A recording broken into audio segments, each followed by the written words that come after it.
All right, ladies and gentlemen, we welcome you aboard the Wednesday edition of the Steve Malzberg Show. Big show in just a moment. Tom Fitton, president of Judicial Watch, and they made some big news recently regarding Hillary.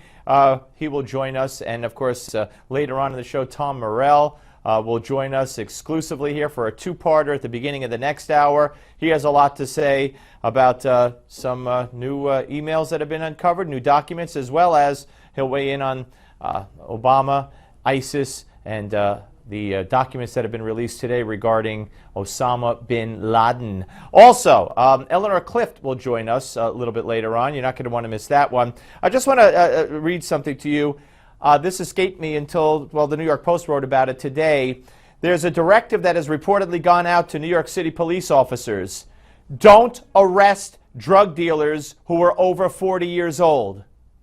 I kid you not. Let me put on my glasses here, which will enable me to accurately describe it. Top brass issued a directive that makes it all but impossible for cops to bust older drug suspects in order to combat a spike in shootings, which, by the way, are up 7% this year compared with the same period last year, and 12% over the last 4 weeks. The new policy, laid out in a May 14th memo obtained by the Post, scolded police bosses for busting people outside the 18 to 40 demographic and demanded written explanations for arrests of midlife perps. Folks, this comes on top of the fact that the City Council of New York wants to decriminalize urination in public, jumping turnstiles in the subway, carrying open cans of alcohol. The mayor wants to give a pass to people who have been avoiding arrest warrants for minor crimes. This is the inmates running the asylum. He's trying to turn it into Baltimore. That's what he's trying to do, because we've been too successful in putting people who commit crimes behind bars and keeping the public safe.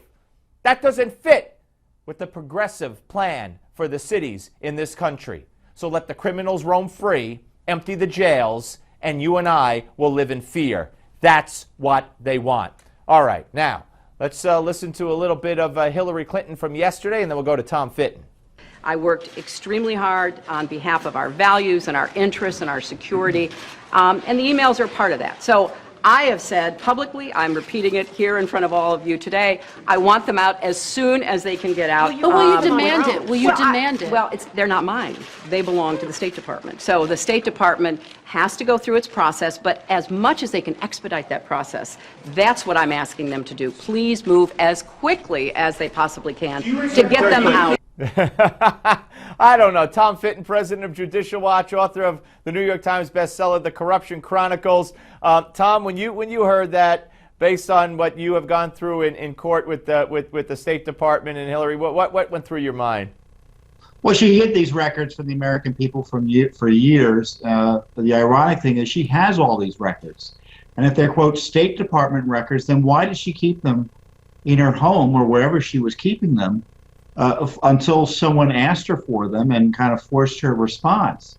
The fact is that she deleted records and she turned over records with no oversight that supposedly are government records, and now she says she wants them released as soon as possible. You know, for instance, on her Clinton Foundation records, we had asked for those records in 2011. We waited 2 years and had to sue in 2013 and only got the records last year. So the idea that she wants these records out as soon as possible is belied by the facts, and it shows you that politicians like Hillary Clinton, who are corrupt, depend on making big lies or saying big lies and just powering through the oversight and accountability that the rest of Americans face when they violate the law. You know, in my view, the discussion about Hillary Clinton shouldn't be whether or not she wins the primary, it's whether or not she stays out of jail. This is that serious. The potential criminal violations of law, not only the withholding of records, but what those records represent in terms of what they were covering up. As we now know, her running the State Department as essentially a front for a racketeering organization to raise money for her and her husband and their political causes. All right, but these, and I agree with everything you said to a large extent, certainly, but these emails, these 55,000 pages that they printed up and gave to the State Department. Aren't these just, harmless emails from her point of view? So sure, she wants them now to be released because you're not going to find anything in those 55,000 pages, most likely, correct? Remember, she vetted them. She cleaned her files before she turned them over. So this is not a reliable record of her email systems. Her State Department, while she was the agency head, lied to us, lied to many federal courts about what they were searching when we asked them for documents about Clinton activities in the State Department generally. And they said they would search her records, and they didn't find anything. So the fact that she's, quote, saying she wants things released now is about as believable as when she and her agency said that we searched and didn't find anything, and we looked everywhere there was to look for these emails. All right, but you have some news that you made on Friday. You won a court victory, and also there's now some DIA documents that are out. Talk about all this.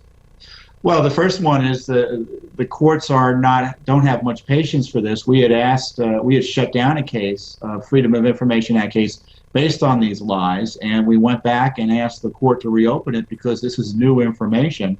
And surprisingly, the government agreed with us. The Obama administration and Judicial Watch jointly asked the court to open this new Freedom of Information Act case back up when it had been dismissed because we had thought they had looked everywhere and didn't find anything, and that was obviously a lie. It's the first time I recall, I'm not aware of any other court ever opening up a Freedom of Information Act case again, or resurrecting one as this federal court did. And then now we know what they were trying to hide. We have Defense Department documents, not State Department documents, Defense Department documents, showing that as soon as on September 12th, 2012, the day after the Benghazi attack, the Defense Department knew and told everyone who was anyone's State Department, Sec State, Sec Defense, the National Security Council at the White House, other folks like that the Benghazi attack had been planned 10 days ahead of time, that it was designed to kill as many Americans as possible. It was tied to the 9/11 attacks and was in retaliation for the killing of an al-Qaeda operative abroad in Pakistan and Afghanistan. And the group behind the attack was a franchisee of al-Qaeda in Libya. That certainly doesn't comport with the lies that they kept on telling anyway, that it was an attack that was spontaneously arose in reaction to demonstrations and as part of demonstrations in reaction to an internet video. Right. Well, let me just tell you, Mike Morrell was with us.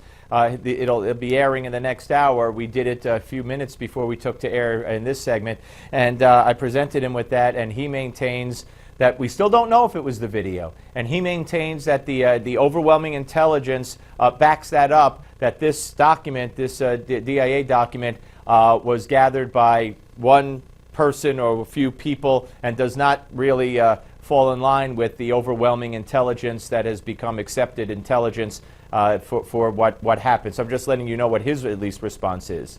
Well, Mike Morrell has been accused of lying to Congress, and frankly, he has not much credibility here on this issue, and it's a convenient protection of the false information that he continued to present to he had been presenting on Benghazi to Congress. And this isn't just the only document. We've looked at document after document that the State Department was getting real-time reports talking about an attack, mortar fire, dozens of men.